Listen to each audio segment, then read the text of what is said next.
She's not drowning, Mr. Allard. She's wet. There's a difference. That's what Celeste Garrow, head of Lakewind Arbor's Recreational Aesthetics Committee, said while my daughter's cradle floated face down in the pool behind her, soaked, splintered, and empty. My 5-month-old Isla lay on the concrete in a stranger's arms, coughing up chlorinated water, her lips pale and trembling. Celeste didn't even look at her. She was too busy straightening the straps on her HOA badge. "She doesn't belong on the Serenity deck," she added, voice clipped.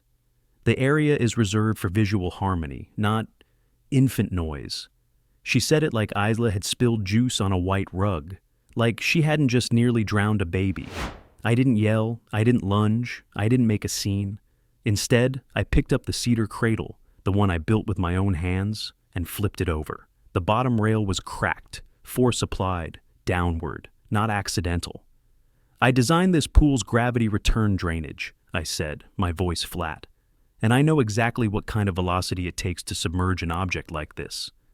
Celeste blinked once, slowly. Her smile didn't break, but her fingers clenched around her clipboard. "And I know you were standing right here when it happened.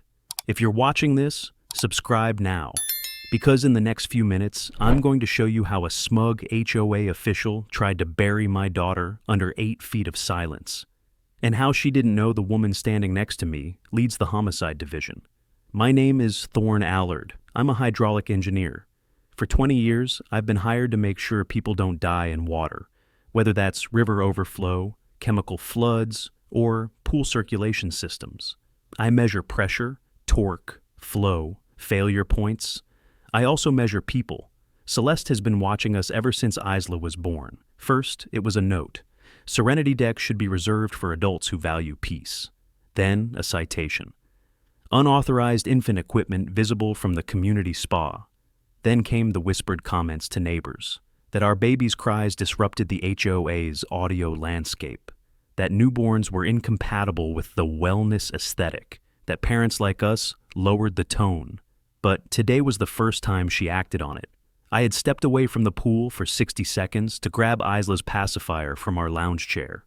Mayred, my wife, was in the restroom. Oren, the teenage lifeguard, had been pulled into the pump house to check on pressure noise. And somehow, in that 1 minute of overlap, the cradle went in. Isla, buckled in, went with it. I heard the splash. I turned. I ran. I didn't see who pushed it. But I saw Celeste standing 3 feet from the deck's edge, looking not at Isla, but at me. No panic, no alarm, just an arched eyebrow like I'd tracked mud across her gallery floor. I pulled Isla out myself. She was still breathing, weak, wet, but alive, barely. That cradle, it wasn't some flimsy baby. Hammock. I made it from marine-treated cedar, lined it with breathable mesh, sealed every joint with waterproof epoxy. It had been through field testing, wind testing, submersion trials. I'd built it to float, to hold weight, to never, ever tip without force. And now, one slat was cracked, clean, angled downward like a foot had come down hard. I didn't scream, I didn't cry, because I've seen what quiet damage looks like. I've mapped the aftermath of levee breaches, collapsed filtration towers, infant drowning reports that say, no fault. This wasn't no fault. It was a woman with power, unchecked. A woman who wanted my daughter gone, for symmetry. And what Celeste didn't know is that the woman she just tried to murder a child in front of is Detective Captain Mayred Allard, my wife. And she doesn't believe in accidents, not when the evidence lines up. We're not filing a complaint. We're building a case. The HOA didn't call it an incident. They called it a spatial disruption involving unsecured infant equipment. That was the phrase used in the follow-up email sent to all Lakewind Arbor residents at 6:03 a.m. the next morning. No mention of Isla. No mention of the fact that a child nearly drowned in full view of 3 board members and a lifeguard.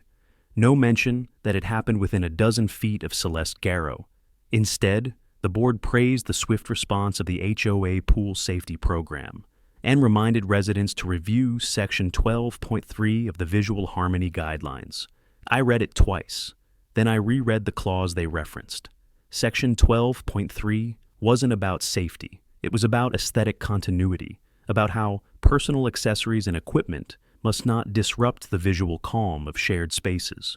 They were calling Isla a disruption, and they were backing Celeste again. By noon, I'd received a fresh citation. This one was hand-delivered and unsigned. It claimed my child's presence created noise-based disharmony in the Serenity Zone, that her laughter, crying, and cooing constituted a Category 3 auditory violation under recreational decorum expectations.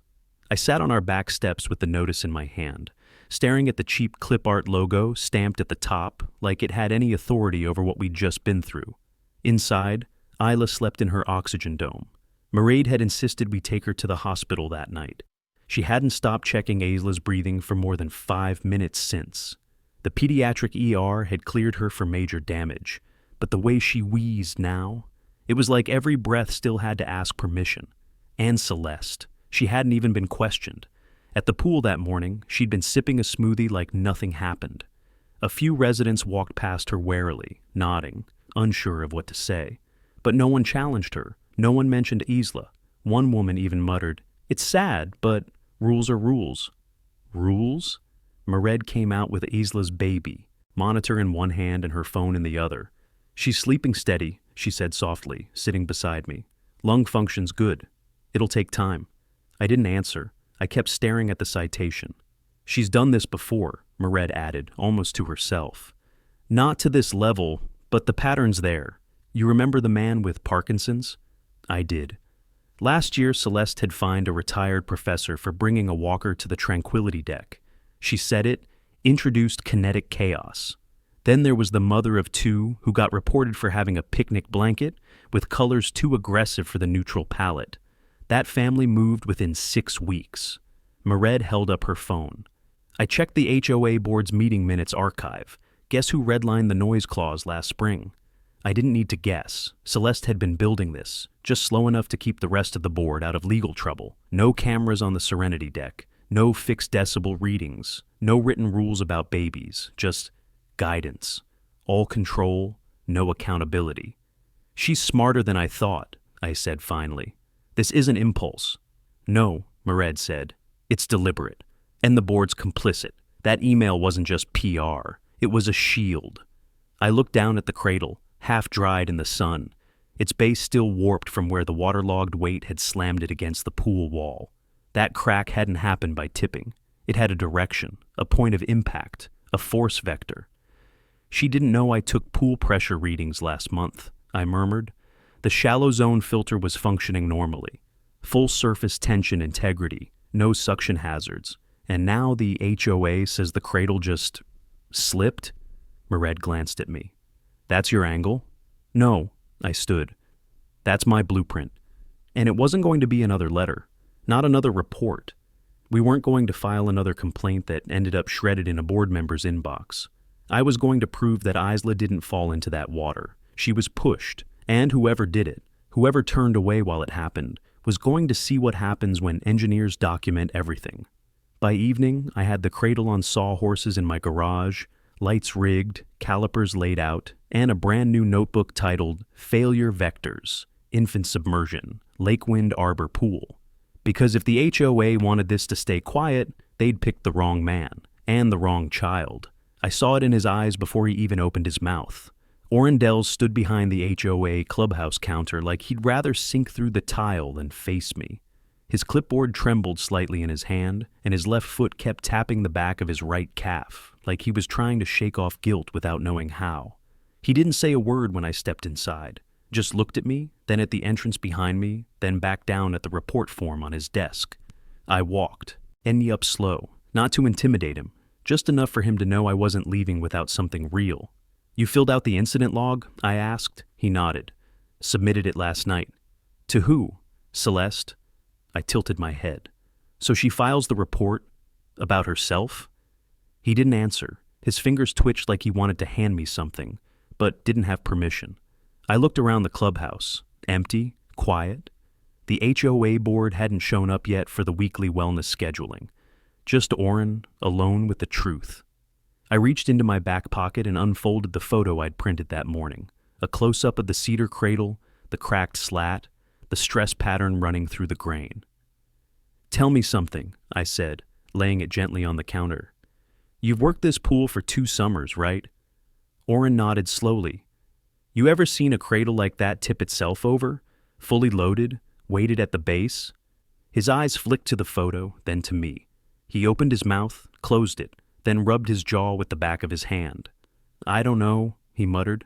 "I wasn't looking." "Because she told you not to?"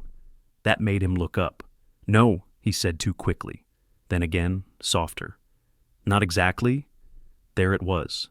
A hairline crack, but not in wood this time. In silence. I didn't press him further. I just gathered the photo and said, "You're the only one who saw anything, Orrin. If you don't say what really happened, she gets away with it. And the next kid might not float." He didn't stop me as I walked out. But he didn't call after me either. Back home, I found Mered at the kitchen table, scrolling through HOA public records. Her face was flat, eyes scanning lines of HOA expense reports and discretionary citations. She didn't need to ask how it went. "She got to him," I said. "Not overtly, but he's scared. She used him as a shield." "She's been doing that for years," Mered muttered. "Delegating liability, making others complicit. The second he speaks out, she'll frame it as insubordination or negligence. Then we make sure he doesn't have to speak alone." She turned the laptop so I could see. A scanned PDF glowed on the screen, minutes from a March meeting titled Recreational Decorum Modifications. Celeste had motioned to expand discretionary violation powers. In select zones where visual and tonal serenity are consistently disrupted by uncontrolled elements.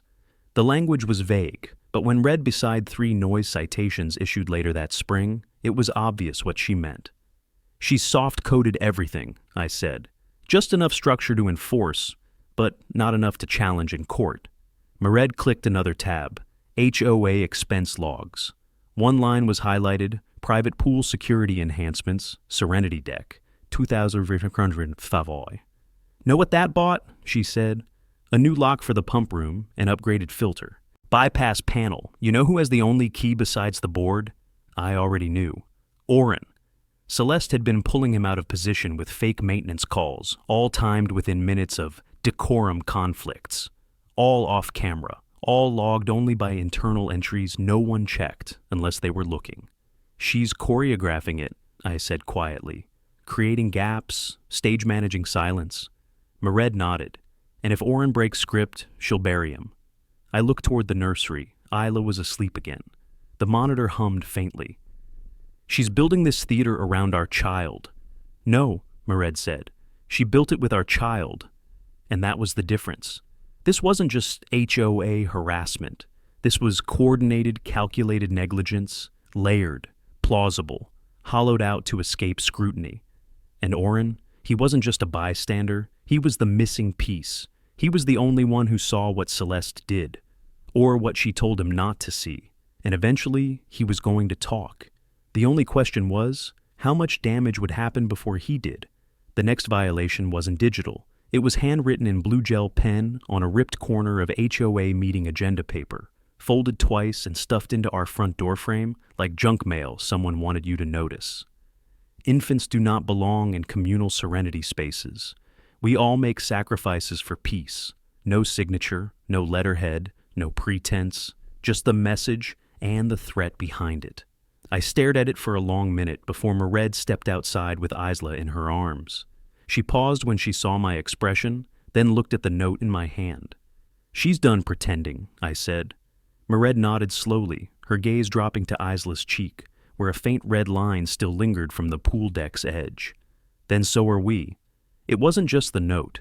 That same morning, the HOA Bulletin had posted a community update announcing that the Serenity Deck would now require pre-registration for all equipment users, which somehow included infant carriers, strollers, loungers, and pool-safe cradle units. There was no voting record, no community review, just a new restriction with Celeste's language all over it, thinly veiled, impossibly specific, a ban written in suggestion form. Mered filed a formal inquiry through the HOA website to demand the policy's origin, citing lack of quorum documentation. The submission system crashed 3 times before accepting it. By the time she received a confirmation email, Her inbox also had a new message from decorum@lakewindboa.org. It read, "Thank you for your concern. As always, our goal is safety and harmony for all residents. However, exceptions for individual children are not under board jurisdiction. You are welcome to relocate lounge activity to more appropriate areas." Appropriate. They wanted us gone, not just from the pool, but from the community, from sight, from memory. I walked the perimeter of the Serenity deck that afternoon, measuring the gaps between benches, deck chairs, the slope of the drainage tiles, the location of the slatted deck where Isla's cradle had gone under. I brought a notepad this time, a tape measure, a water dummy weighted to match the cradle's mass and distribution. 3 neighbors watched me with polite discomfort. 1 waved, none approached. I placed the dummy where Isla's cradle had sat, gave it a nudge, watched it rock, shift, then settle back into place. I repeated it with increasing force. Nothing. It wouldn't tip. Not without a lift and drop. Not without intent. And yet somehow, according to Celeste, that's what had happened. A cradle had simply shifted into the pool, on smooth tile, on a flat deck. While no one was looking, except she was. Celeste had been there, feet away. She hadn't moved when it happened. She hadn't shouted. She hadn't even stood. She had watched. That night, I reviewed every violation we'd received since Isla's birth. 13 of them. 7 cited no formal code. 3 contradicted HOA handbook language directly. 1 was a blank form with only our address and the word baby in the violation field. And 2, both the most recent, were delivered physically. No digital trail. Mered pulled a file from the cabinet labeled Board Behavior Pattern Watch. She'd started it 6 months ago, after a friend on our street was fined for installing a porch swing, too whimsical for structural harmony. Inside were printouts, screenshots, and recordings. None of them directly incriminated Celeste, but all of them pointed in her direction. Board members citing her exact phrases, residents quoting her emails, a pattern of enforcement with no oversight, control by suggestion, enforcement by proxy. And now that we were resisting, she wasn't even hiding it. The letter in our door, the new policy, the pool signage that appeared overnight saying, "Quiet space, age awareness appreciated." No policy number, no code, just language meant to intimidate. Mered placed Isla into her bassinet and looked at me from the hallway. "We need to move now," she said. "Not houses, on her, before she thinks she's untouchable."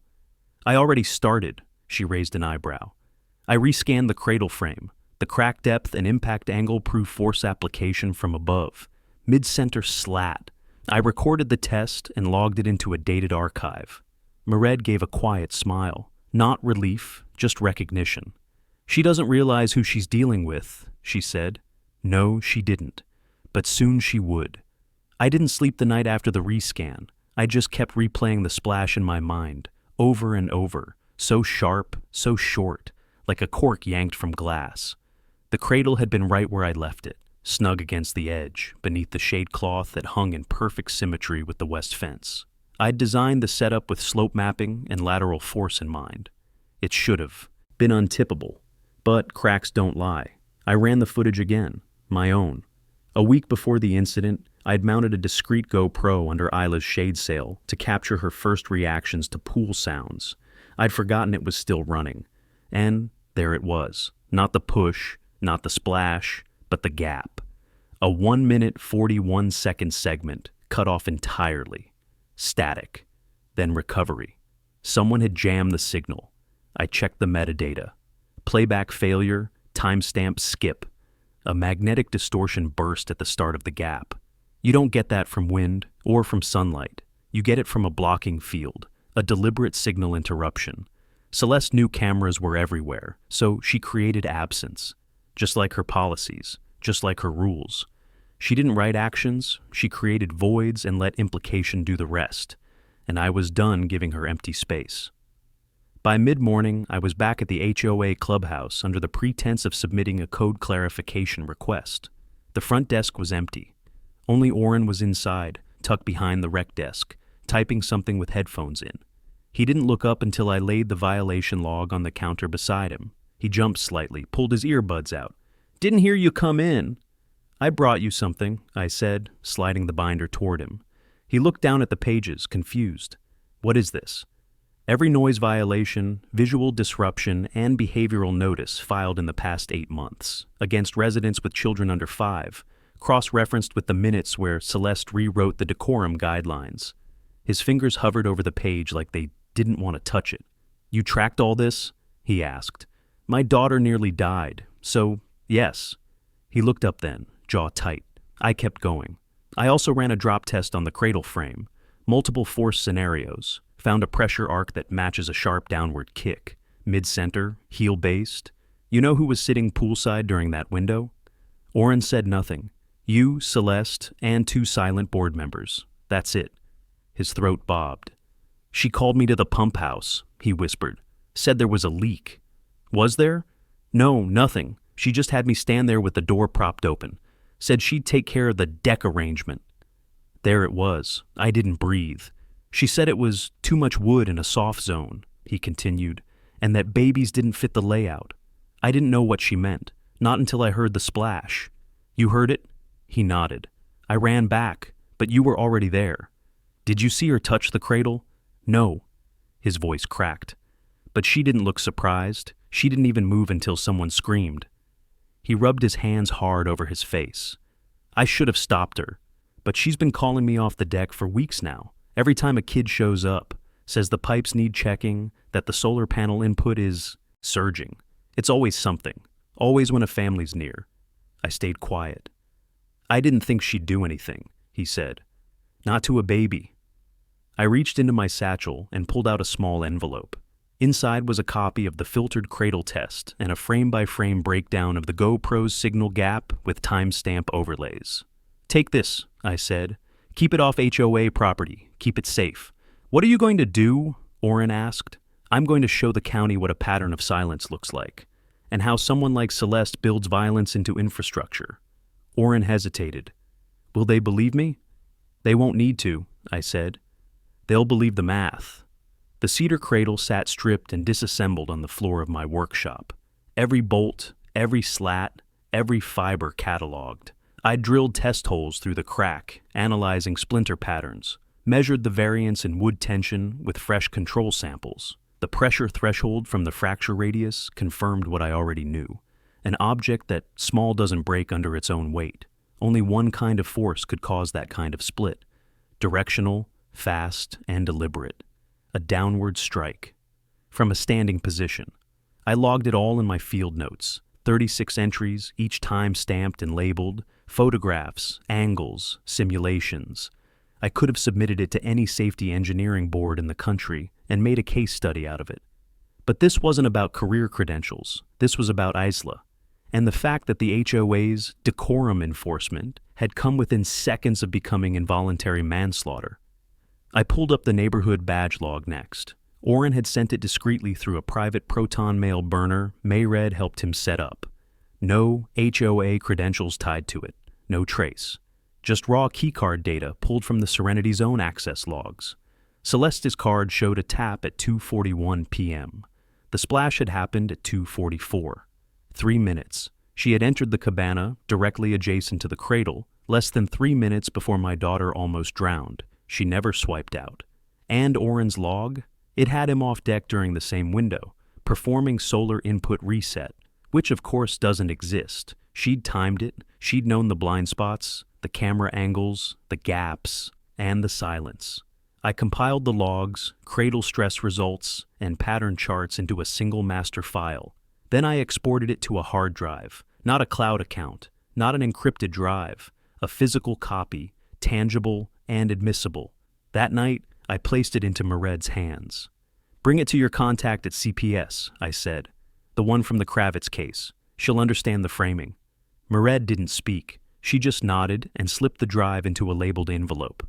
Then she picked up Isla and held her for a long time, breathing slow and even, her hand gently over Isla's back like she could absorb the fear and push out calm. "This has to go above HOA jurisdiction," she said at last. "It already has," I replied. By morning, the county child protection investigator called. Not a generalist, Leah Brenham, the same field expert who handled structural negligence cases tied to public facilities. Mered had worked with her twice before. She didn't ask many questions, just, "Is the child stable?" And, "Do you have the evidence secured?" Mered told her, yes. On both. They set the meeting for the next day. County office, private conference room. I spent the rest of the afternoon finishing the supplemental report. Field photos, pressure map, overlays, timeline reconstructions, pool deck material coefficients, proximity logs. Mered added her own segment, behavioral summaries of Celeste's pattern, the indirect threats, the soft coercion, the silence through structure. It wasn't enough to accuse Celeste. We had to prove she created an environment where harm wasn't just allowed, it was engineered. The HOA's architecture wasn't built on policy. It was built on passivity, on plausible deniability, on decorum, and it was deadly. That night, I walked the perimeter of the Serenity deck again. This time, not to measure it, not to test, just to look. At the tiles, the spacing, the way everything invited calm while hiding the risk underneath. A neighbor passed me on the way out, James Kepler, from 2 doors down. He nodded awkwardly. "She okay?" he asked. "She's alive," I said. "Barely." He paused, then said, "My niece left last year, after she got a violation for infant snacking disturbance. Thought it was just HOA nonsense. Now I wonder?" So did I. As he walked away, I noticed something new, a sign, freshly laminated and zip-tied to the pool fence. Deck quiet zone. Residents with infants encouraged to explore alternate community spaces. No code, no signature, no authorization. Just another whisper in the rules. The last one. Because tomorrow, we'd bring the noise. He showed up just after sunset, hands shoved deep in his sweatshirt pockets, hood pulled low, sneakers scuffed from pacing. I heard the knock on the garage door before I saw him through the window. Just 2 quick raps. No hesitation, no stalling. Orendell's. I opened the door and didn't say a word. Just stepped aside and let him walk in. He kept his eyes on the concrete floor until he reached the disassembled cradle, still resting on the workbench under the harsh white of my overhead bulb. His breath hitched when he saw the cracked slat up close. "I was standing 15 feet away when she went in," he said quietly, "and I didn't even look up." He reached out like he might touch the damage, then stopped. "I should have done something." "You're doing something now," I said. He nodded, eyes still fixed on the brake. I listened to her too long, let her set the rules. Thought if I kept my head down, finished the season, she'd back. Off. "She never backs off," I said. "She just changes targets." He finally looked up. "She called me again, after I talked to you. Told me she was aware of my conversations and that I should remember who approved my stipend. Said she could revoke my pool hours retroactively if I'd misrepresented the incident. That's a threat. She didn't say it like a threat. She said it like policy. That sounded exactly like Celeste. Oren pulled something from his hoodie pocket, a small USB drive, and held it out. I recorded our last 3 conversations. I didn't know what I was going to do with them. I kept thinking, maybe I was making it worse. "You're not," I said, taking the drive. I also exported the security logs she asked me to delete. She wanted everything from the Serenity deck on July 18th erased, said it was a decorum maintenance window, but there's still a backup directory. She didn't know the cameras auto-cache for 36 hours. "What's on them?" "I can't say for sure. The Serenity deck camera cuts out after 2:42, but the adjacent cabana feed still runs. At 2:44, you can see Celeste's reflection in the door glass. She doesn't flinch, doesn't move, just watches the pool." My throat tightened. Then she sits down and starts applying sunscreen, like nothing happened. I set the USB drive next to the hard copy folder for the county meeting. It was enough now, more than enough. Oren rubbed his hands together, knuckles pale. "She did it, didn't she?" he whispered. "She kicked it in. I can't say for certain, but I can say she made it happen." Oren swallowed. "You think she'll come after me?" "No," I said. "She'll come after me." And she'd already started. That afternoon, a new violation showed up, taped to our mailbox post. This one citing improper display of dismantled furniture, visible from street view. The cradle, clearly. It wasn't even in view unless someone walked up our driveway and peered over the privacy fence, which meant she had. Mered had already reported the prior citations to the county investigator, along with the unsigned notes. But this one, it was signed. C. Garrow. She was growing careless, bold, or maybe just desperate. Oren sat on the edge of the workbench, staring at the pieces of cedar laid out like an autopsy. "She smiled when you pulled her out of the pool," he said. I nodded. "She told me later that some people weren't suited for shared environments, that infants were better off within walls." I clenched my jaw. "You're going to testify?" I asked. "If it'll help," he said. "It will." And it would. Because what we had now wasn't just stress data and badge logs. We had intent. We had witness confirmation. We had her words, her orders, and her timeline. Enough for the county to escalate. Enough for liability. Enough for consequences. As Oren left, he turned back at the end of the driveway. "You're not the only one she's hurt," he said. "People left, quit, folded. I almost did too." "You didn't," I said, and that made all the difference. The house was quiet when I went back in. Mered was asleep on the couch, Isla curled against her chest, a lullaby still faintly playing from her phone. The scene looked peaceful, but I knew better. Peace isn't the absence of noise. It's the presence of safety. And tomorrow, we'd bring that truth into the open. I hadn't planned on sleeping, but I woke at 4:06 a.m., face down on the cradle schematics, a pencil still clutched in my fingers and the shape of the caliper imprinted along my jaw. I'd only meant to close my eyes for a second. The room smelled like cedar dust and cold coffee.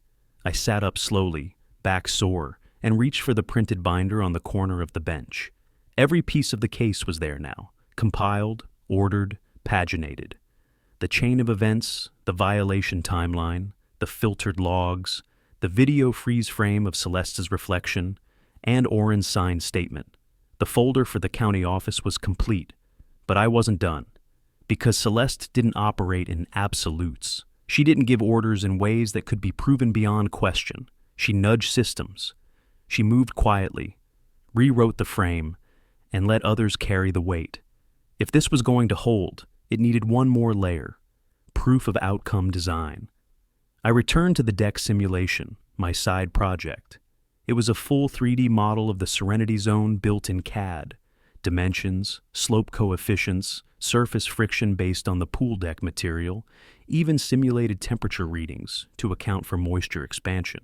I'd added crowd movement paths and badge timing overlays from Oren's logs. I ran the simulation again. Cradle placement, distraction window, splash delay, movement tracking. In 4 runs out of 5, there was no way for the cradle to have simply slipped. It had to be pushed with directed force at a minimum angle of 35 degrees. Anything less, and the slatted frame resisted torque and bounced back into position. Only a downward strike, just like the splinter vector showed, would breach it. I screen recorded all 5 simulations with timestamp overlays and compressed them into a file for the external drive. At 5:27 a.m., I added a final exhibit to the binder. Cradle displacement failure analysis, non-random events only. By the time the sun began scraping its way over the rooftops, I was back at my dining room table, binder shut, hard drive labeled, breath even. Mered walked in with 2 mugs, one of them steaming, the other already half drained. She slid mine across the table without asking. "You ready?" she asked. "Mostly." She raised an eyebrow. I added simulation footage, CAD overlays. "It's stronger now." She nodded. "You going in alone?" "No, you're coming with me." She didn't argue. She opened her phone and sent the final heads-up text to Leah Brenham, the county's CPS investigator. Mered didn't need to go through channels. She'd already seen too many cases die on desks because the paperwork didn't breathe. By 8 a.m., we were parked outside the county building. Isla was with Mered's sister for the day. The binder sat in my lap like it weighed 30 pounds. Inside, Leah was waiting with 2 assistants and an open file already bearing our case number. She motioned us in without ceremony, just a small nod, and then locked the door behind us. I laid the binder down and began. 15 minutes in, I showed the cradle. 30 minutes in, Oren's testimony. 45, the CAD overlays. At 52 minutes, I paused the video frame of Celeste's reflection and asked Leah one question. If this were your child, would you consider this an accident? Leah didn't answer right away. She clicked her pen twice, once forward, once back. Then, no, I'd call it an engineered endangerment event. And there it was. She slid the binder toward her assistant. We'll log this today. Open an external investigation file and notify the board of pending inquiry. No contact with the complainants is to be attempted by the subject during assessment. Moret exhaled, not relief, but alignment. We'll also loop in building code enforcement, Leah added. If the pool deck lacks safety certification and the HOA has tampered with video surveillance, that's an additional code violation. I nodded once. There's also the signage, decorum clauses without approved adoption. She gave a faint smile. We're very familiar with Ms. Garrow's signature style. I didn't ask how. Outside, I stood for a moment beneath the county seal on the wall, watching the morning light stretch long across the concrete. We weren't finished, but the weight had shifted. Celeste had built a system on silence, but we'd made the silence loud enough to prosecute. By the time we pulled into Lakewind Arbor, the pool signage had changed again. The original wooden plaque that once read Serenity Deck, adults only after 5 p.m., had been replaced with laminated cardstock, zip-tied to the entrance gate. It read, "Due to recent events, deck access is temporarily restricted. We appreciate your continued commitment to tranquility." No signature, no contact info, just the community's favorite weapon, vague authority. Celeste was running scared. Moret parked halfway down the block, far from the clubhouse. Not out of fear, just to watch, to study movement. It was second nature to her now, the way she scanned perimeters, noted who glanced at our car, who looked away too quickly. "She'll know by now," she said. "She'll feel it," I replied. Inside the house, I opened my laptop and cued the final pieces. The CAD overlay was loaded and exported as a narrated breakdown. Voice only, no dramatics. Just pressure points, timing logs, and displacement math. I layered Oren's voice clips in next. His recounting of the splash, of Celeste calling him away, of the sunscreen she applied as Isla coughed water from her lungs on the pool deck. Finally, I added the audio file from his phone, the one I hadn't played until the morning. It was short, 36 seconds. Celeste's voice low and controlled. Children under 5 have no regulation-compatible place here. If it takes a little scare for their parents to realize that, so be it. Sometimes the lesson has to ripple. Ripple. She'd used that word more than once in citations. Emotional ripple effects. Sound ripple contamination. Decorum ripple violations. The same term she used in her board meetings. The ones where she guided policy without ever writing it down. I embedded that audio into a visual of the cradle's broken frame. It was almost ready. At 2:15 p.m., Oren texted, "It's happening. Meeting at 3. She's called in 2 board members. She thinks you're filing defamation." We weren't. We were filing everything else. Still, we couldn't ignore the opportunity. A closed-door gathering meant a chance to witness reactions. Position the pressure. Let them see the wave coming before it crashed. Mayred called in a favor to one of her retired patrol contacts, a neighbor named Jenna who lived 3 houses from the clubhouse and had quietly stepped away from HOA duties 2 years ago. She gave us access to her ring feed, positioned perfectly across the street. We watched from our living room as Celeste arrived, early as always. She wore a navy dress suit, heels too narrow for HOA sidewalks, and carried her usual binder tucked tight to her ribs like it contained national security secrets. 2 other board members followed, Howard Miskin, the treasurer, and Laura Vett, a new appointment still wet behind the ears and visibly uneasy. 3 minutes later, we sent the email. Subject line, Lakewind Arbor Incident Report. Formal county submission attached. Attachments, the binder PDF, the audio clip, the GoPro logs, and a password-protected link to the CAD simulation. Recipients, every HOA board member, the property management company, the county investigator, and, quietly blind copied, 3 residents who had quietly left the community within the last year after decorum disputes. We didn't wait for a reply. At 3:17 p.m., Laura Vett stormed out of the clubhouse, phone already pressed to her ear. Howard followed, head down, expression gray. Celeste stayed inside for another 11 minutes.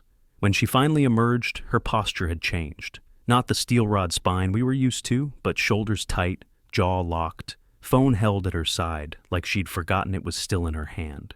She walked to her car without looking back. Mered muted the feed. "She's calculating," she said. "Let her."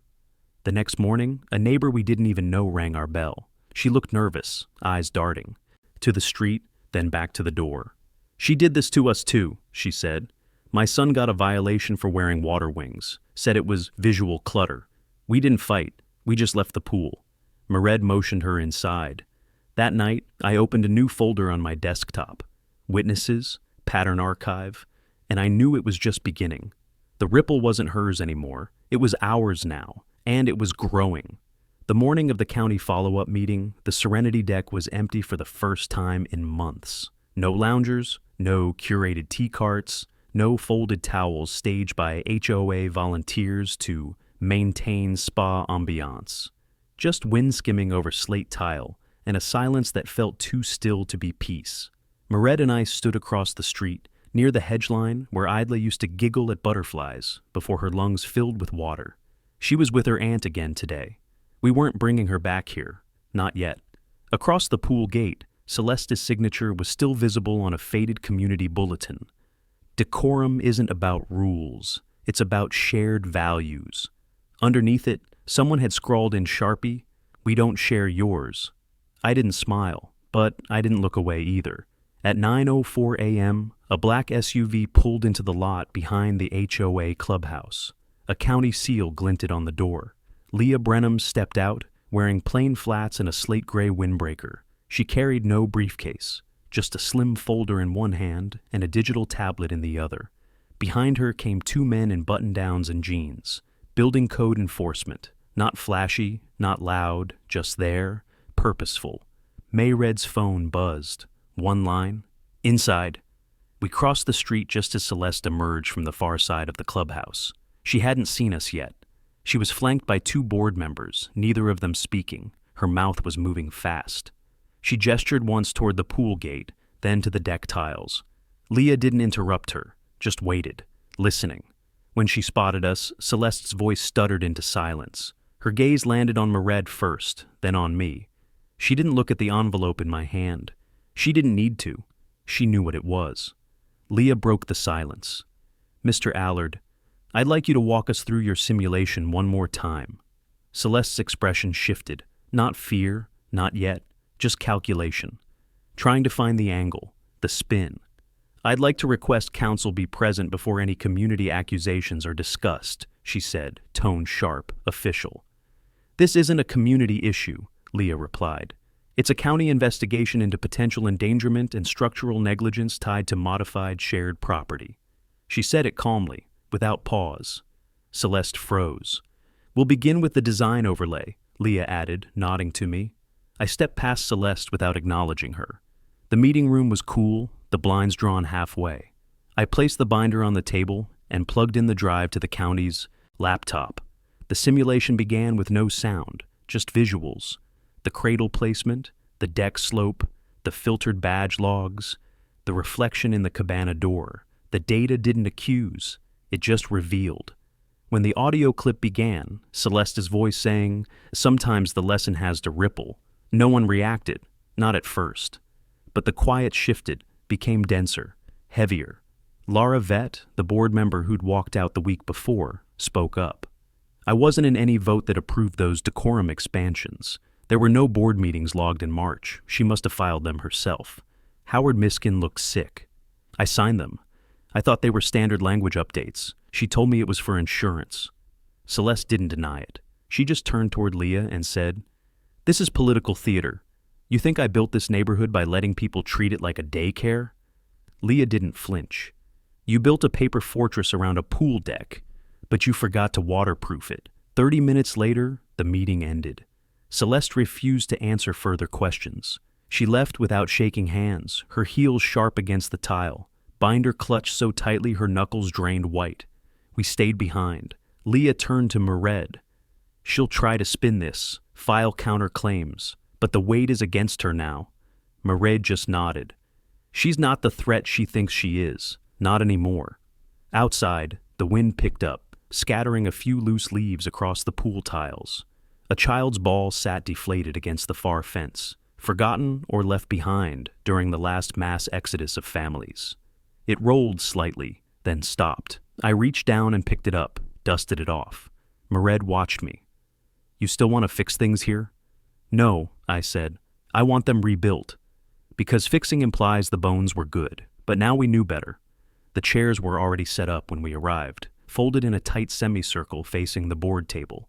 Each one aligned to HOA standards, 4 inches apart. Backs precisely 6 inches from the wall. Every meeting, every time. Celeste's legacy of artificial order. Only this time, she wasn't sitting at the center. Her seat was empty. Lara Vett stood behind the podium instead, lips tight, fingers interlaced in front of her, like she wasn't sure what to do with them. Howard sat one chair down, pale and stone-faced, not looking at anyone. The rest of the board members looked freshly awakened, uncertain whether they were here to protect or apologize. The community turnout was bigger than usual. Over 40 people packed into the clubhouse, standing against walls and clustered near the windows. Neighbors we hadn't seen in months. Parents who had stopped bringing their kids to the pool. Retirees who'd once whispered that things used to be better here. Even Jenna, our neighbor and retired patrol officer, had found a spot in the back row, arms crossed, eyes locked forward. Lara cleared her throat. "We're convening a special session today," she began, "at the request of county services, and in response to recent investigations regarding HOA policy enforcement practices, site safety, and unapproved decorum guidance originating from this board. Celeste wasn't present, that much was obvious, but her presence lingered in every corner of the room, like varnish on cheap wood. Everyone could feel it. "We will now hear from Mr. Thorne Allard, resident of Lakewind Arbor," Lara continued. "Mr. Allard has submitted formal documentation regarding an incident involving his child, and the board has agreed to public acknowledgement and review." Every head turned toward me. I didn't bring notes, I didn't need them. I stepped forward, placed the printed report binder on the table, and looked out at the room, not to command it, but to remind everyone of what this place was supposed to be. My daughter, Isla, was 5 months old when she was pulled from the Serenity Deck pool, unresponsive, blue-lipped, and struggling to breathe. Gasps rippled through the crowd. A few people already knew. Most didn't, not really. She didn't fall in. She didn't tip. She was pushed, or if not directly, then by systems designed to isolate her, silently, legally, without written blame. I reached into my coat pocket and held up a flash drive. This contains the pressure simulation of the incident. It includes displacement data, badge access logs, and a reflection timestamp of the only person on deck when the cradle went in. It also contains audio, direct quotes from Celeste Garrow herself. I placed it on the table, next to the binder. What happened to my daughter wasn't a misunderstanding. It was engineered neglect, and it didn't start with her. It started with the board allowing unchecked authority to redefine safety as silence. I stepped back. Mered didn't speak. She didn't need to. Her badge wasn't on her belt, but everyone knew who she was. Then Oren stood up. No podium, no mic. Just his voice. "I was the lifeguard on duty that day. I was told to leave the deck. I obeyed. I didn't ask why. I didn't think I had the right." He paused, scanning the room. "I watched it happen from the pump house. I heard the splash. I saw Mr. Allard pull his daughter out of the pool, and I saw Ms. Garrow not move, not even once." Howard Miskin dropped his head into his hands. Oren's voice cracked. "I should have spoken sooner. I was scared. But she's not the only reason people left this community." Lara turned to the board. "Motion to suspend Celeste Garrow from all HOA duties effective immediately, pending legal proceedings and civil review." All hands raised, unanimous. Someone clapped, then another. The room didn't erupt, but it shifted. It breathed, like a pressure valve had been released, just enough. Outside, the clubhouse lights dimmed behind us as neighbors lingered in the parking lot, some in quiet huddles, others just standing still. Jenna approached me as we reached our car. "You know she'll fight this, right?" she said. "People like that don't vanish. They just regroup." "I know," I said. "But now she has to fight in daylight." Because we'd taken her silence and turned it into testimony. The Serenity deck was reopened 2 weeks later, but it didn't look the same. Gone were the placards about visual harmony and tone neutrality. The overbearing tea carts had been wheeled away, and the striped chaise lounges replaced with soft, neutral benches that invited families, not filtered them out. The crushed granite path leading up to the pool gate had been widened to allow strollers, deliberately. At the far end, near the shaded side of the deck where Isla's cradle once rested, now stood a small cedar plaque. It wasn't polished, it wasn't symmetrical, but it was clear. Peace is not silence, it is safety. It wasn't Celeste's deck anymore, it was ours. She hadn't shown her face since the hearing. Word spread quickly that she'd retained legal counsel and filed a defamation claim against the county. That claim was dismissed within 72 hours. Her own liability exposure was still under review. County records noted gross negligence through policy manipulation. That alone could trigger civil damages.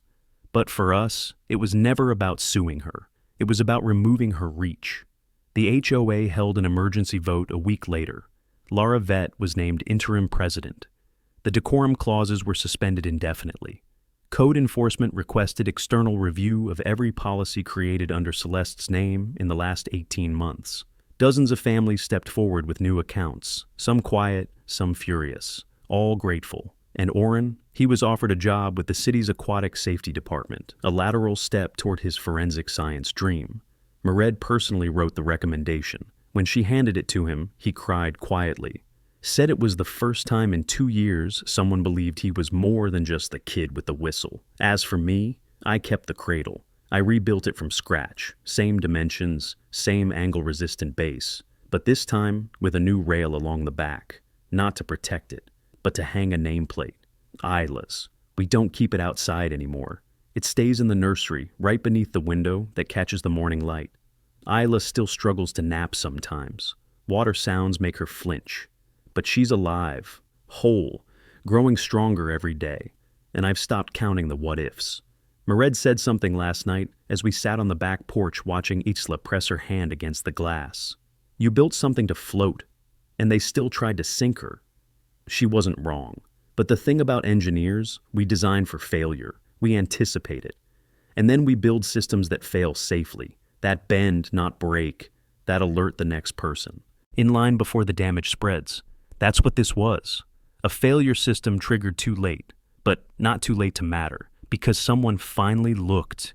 And if you're still reading, I need you to look too. Look at your rules, your neighborhood, your school board, your boardroom, whatever system you're living under.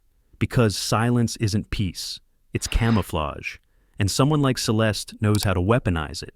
So, if you see a sign that doesn't feel right, a rule that whispers instead of warns, a policy that doesn't protect but excludes, say something. Before someone you love gets pulled under, and if you've been through something like this, if your community turned on you, if the ones meant to protect enforced fear instead, leave a comment. Tell your story, because the more stories we tell, the fewer people like Celeste get to write the ending.